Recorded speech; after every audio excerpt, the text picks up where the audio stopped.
ఇప్పుడు మనం మునక్కాయ పులుసు తయారు చేసుకుంటున్నామండి. దానికి కావాల్సిన పదార్థాలు ఏంటో చూద్దాము. 2 పొడవాటి మునక్కాయలు, 2 6 టమోటాలు చిన్నవి,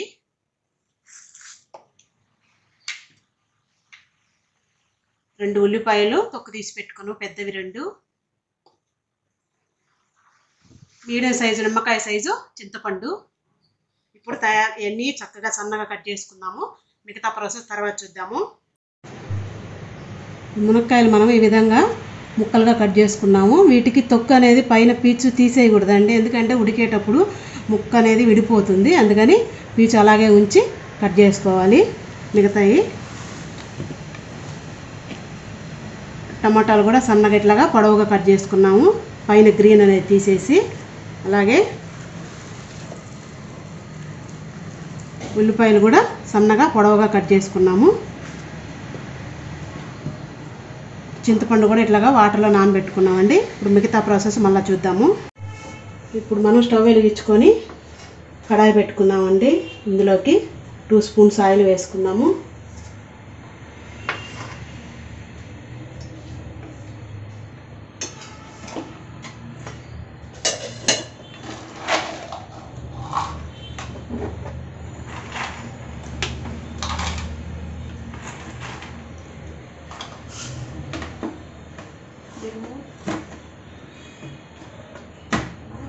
ఇప్పుడు ఆయిల్ హీట్ ఎక్కింది. ఇందులో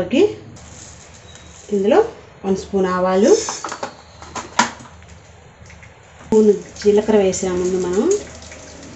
ఇప్పుడు 1/2 స్పూను మెంతులు,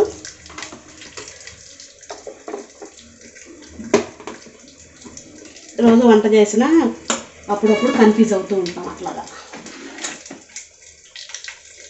కరివేపాకు లేదండి, మనం వేయట్లేదు ఇప్పుడు.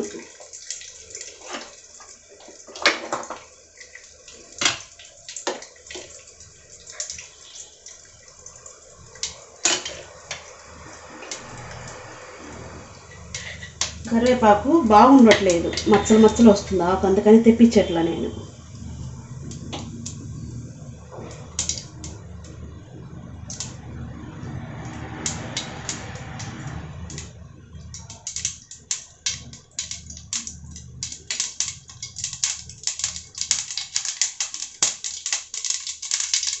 ఇప్పుడు ఆవాలు వేగా కాబట్టి కట్ చేసుకుని ఉల్లిపాయలు వేసుకున్నాము.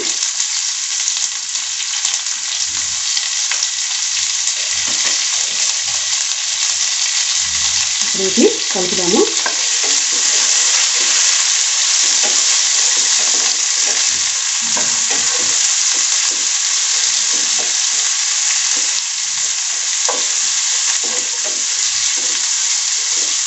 ఇప్పుడు ఉల్లిపాయ తొందరగా వేగాలి కాబట్టి కొద్దిగా స్టవ్ హైలో పెట్టుకున్నామండి. మునక్కాయ మనం పులుసులో ఎక్కువ ఉడకబెడతాం కాబట్టి పీచు అనేది పూర్తిగా తీసేయకూడదండి. పీచు ఉంటే ఇబ్బంది ఏం లేదు. మునక్కాయ అనేది అటు ఇటు తిరగకుండా అలాగే ఉంటుంది, లేకపోతే విడివిడిగా అయిపోతుంది. పీచు మొత్తం తీసేసామంటే, అందుకని నేను ఎప్పుడు కూడా మునక్కాయకి పీచు అనేది పూర్తిగా తీను. పీచు తీసేసామనుకోండి వెతుక్కోవాలి మునక్కాయలు ఎక్కడ ఉన్నాయా ముక్కలు అని. అందుకని పీచుతో పాటు అలాగే వేసామంటే విడిపోకుండా మునక్కాయ అనేది ముక్క అలాగే ఉంటుంది. ఇప్పుడు ఉల్లిపాయలు వేగావు కాబట్టి మరీ ఎర్రగా ఏం వేగక్కర్లేదండి. ఇప్పుడు కట్ చేసి పెట్టుకున్న టమాటా ముక్కలు వేసుకున్నాము.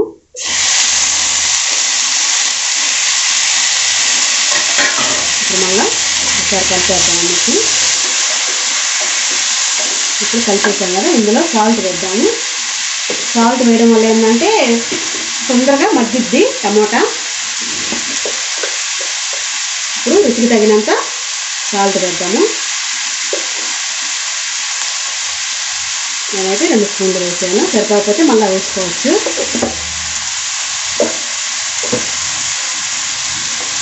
ఒకసారి మళ్ళీ అంతా కలిపేసి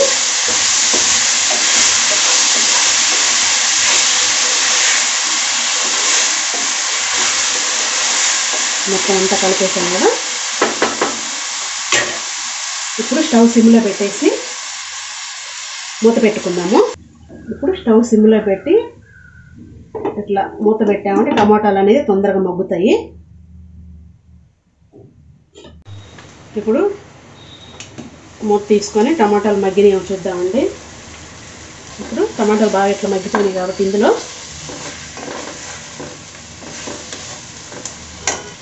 1 స్పూన్ పసుపు,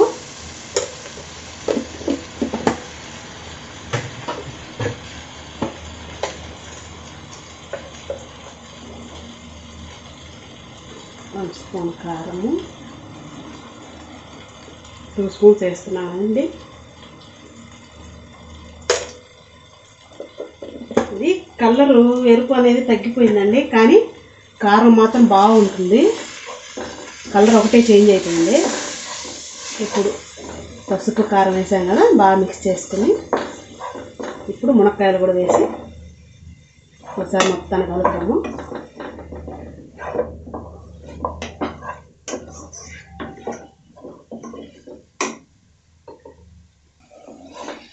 ఇట్లా కలిపామంటే ముక్కలకి బాగా కారం పసుపు ఉప్పు అనేది బాగా పడుతుంది. ఇప్పుడు స్టవ్ కొద్దిగా హైలో పెట్టేద్దాము.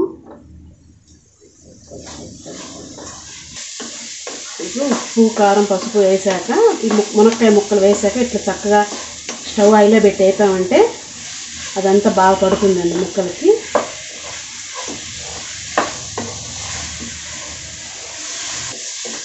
ఇప్పుడు చింతపండు పిసుక్కొని పిప్పు తీసేసి చక్కగా ఉడకట్టుకున్నాము కదా బౌల్లోకి ఇది వేసేసుకున్నాము. ఇంకొన్ని వాటర్ పోద్దామండి, మునక్కాయ ఉడకాలి కదా.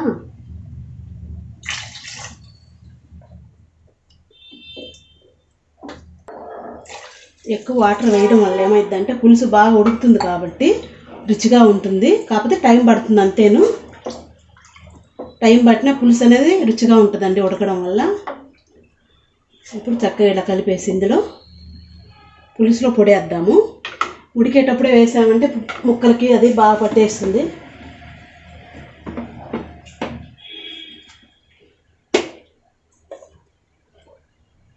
ఈ పులుసులో పొడి, పులుసుల్లో టమోటా ఎగురు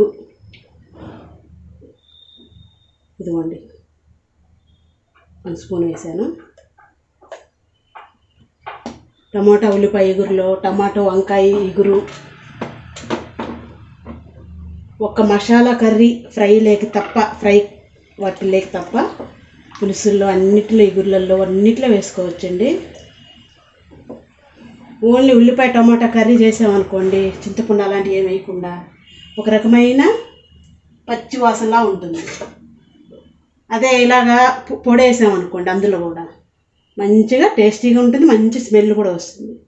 ఇప్పుడు స్టవ్ హైలో పెట్టుకొని మూత పెట్టేసుకుందామండి. ఇప్పుడు మధ్యలో ఒకసారి అప్పుడప్పుడు ఒక 2 సార్లు కలుపుకున్నామంటే ముక్క అనేది బాగా ఉడుకుతుంది. ఇప్పుడు స్టవ్ హైలో పెట్టుకుందాం.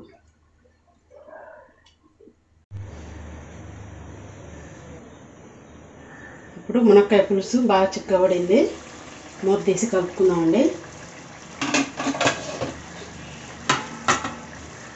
చూడండి బాగా చక్కగా అన్ని నీళ్ళు పోసాం కదా, బాగా చిక్కబడింది. ఇప్పుడు ఇందులో కొత్తిమీర వేసుకున్నాం. ఇంకా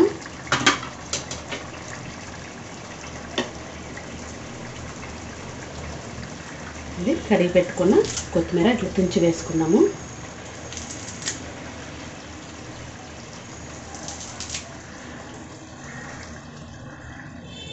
పులుసులో పొడి వేసాం కాబట్టి చూడండి గమగమ వాసన వస్తుంది. ఈ పులుసులో పొడి వీడియో చేసి పెడతాను మీకు, మీరు కూడా ఇంట్లో తయారు చేసుకోండి పులుసులో పొడి. ఇప్పుడు కొత్తిమీర వేసాం కదా, ఇట్లా మొత్తం కలిపేసుకొని ఇంకా స్టవ్ ఆపేసుకున్నాము. ఎంతో రుచికరమైన మునక్కాయ టమోటా పులుసు చింతపండు పులుసు రెడీ అయిపోయింది. ఇప్పుడు స్టవ్ ఆపేసుకొని సర్వ్ చేసుకున్నాం వేరే బౌల్లోకి.